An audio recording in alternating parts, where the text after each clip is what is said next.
At number 14 Bamba Street in Freetown, Sierra Leone, the sunrise never brought joy. It brought a sound, a heavy, rhythmic thud-thud of a wooden stick beating against bedroom doors. This was the sound of Madame Gold. Madame Gold wasn't just a landlady, she was a force of nature. A storm that swept through the 12th-room compound. She ruled with an iron fist and a voice like thunder. She was a terror. Her rules were simple: pay up or get out. She'd increase the rent on a whim, with no warning. And if you couldn't pay, she had a special tool. Her personal henchmen, the local police, led by the corrupt and greedy Inspector Bangora. We all saw the pain she caused. There was Sister Comfort, a poor widow who sold fish at the market. She was just a little short on rent after paying for her 6 sons' hospital bills. Did Madame Gold show mercy? No. She dragged Sister Comfort by her hair across the dusty compound ground, in front of everyone, leaving her in tears and shame. And what about Mr. Johnson, an old man, a taxi driver who had lived in that compound for 8 long years? He owed a mere 20,000 leones, barely a few dollars. For that, Madame Gold had him arrested.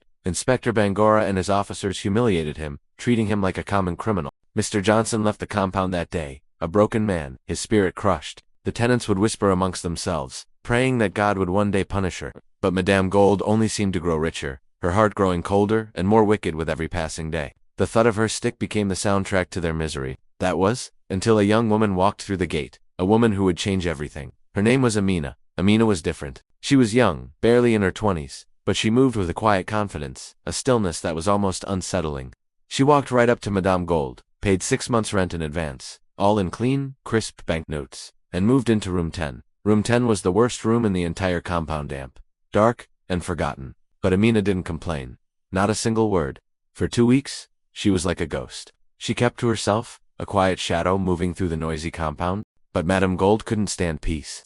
Fueled by a recent breakup and a deep-seated need for conflict, she decided to pick a fight. She stormed towards room 10, ready to unleash her usual fury. She burst into Amina's room, her voice booming, accusing the young woman of burning candles against the rules. Amina just looked at her, calm as a lake on a windless day. "I didn't burn any candles, madame," she said, her voice soft but firm. That was all it took. For Madame Gold, this calm denial was a challenge to her authority. In a fit of rage, she did the unthinkable. She raised her hand and slapped Amina hard across the face. The entire compound went silent. You could hear a pin drop. Everyone froze, waiting for the tears, the screams. But Amina didn't cry. Instead, something shifted in her eyes. A dark, dangerous storm gathered in their depths. She looked straight at the shocked landlady, and her voice was a low, chilling whisper. "You should not have done that." Madame Gold, stunned for a moment, quickly recovered her rage. She did what she always did. She called her attack dog, Inspector Bangora. Within minutes, the inspector arrived with 2 of his officers, their faces set in grim lines, ready to drag another victim to a cold, dark cell. They marched into the compound, expecting an easy job,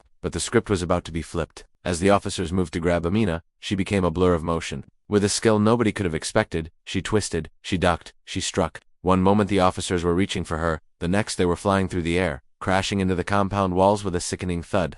Inspector Bangora stood there, his jaw on the floor, his 200-pound frame frozen in disbelief. Before he could even process what happened, Amina moved again. She grabbed the front of his uniform with just one hand, lifted him clean off his feet, and threw him. He landed with a loud, disgusting splash right in the middle of the filthy gutter that ran through the compound.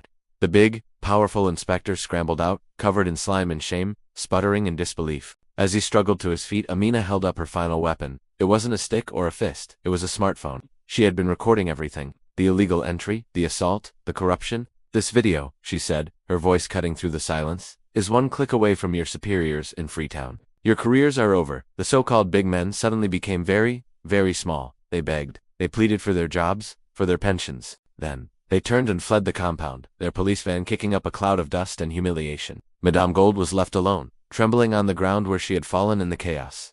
She was broken. Her power, her authority, her entire world had just crumbled around her. She looked up at Amina, expecting a blow, a kick, the same cruelty she had shown to so many others. But Amina didn't strike. Instead, she did something no one had ever done. She knelt beside the weeping landlady. She looked into her eyes and asked a simple question that shattered the woman's hardened shell. "Why? Why are you so angry?" Through bitter heaving sobs, the truth finally poured out.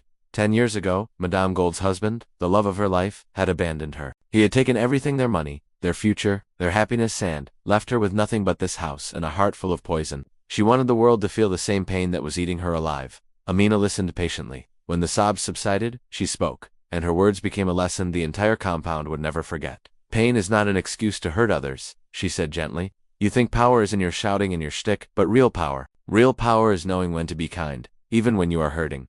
That day, something changed on Bamba Street. Madame Gold didn't just apologize, she transformed.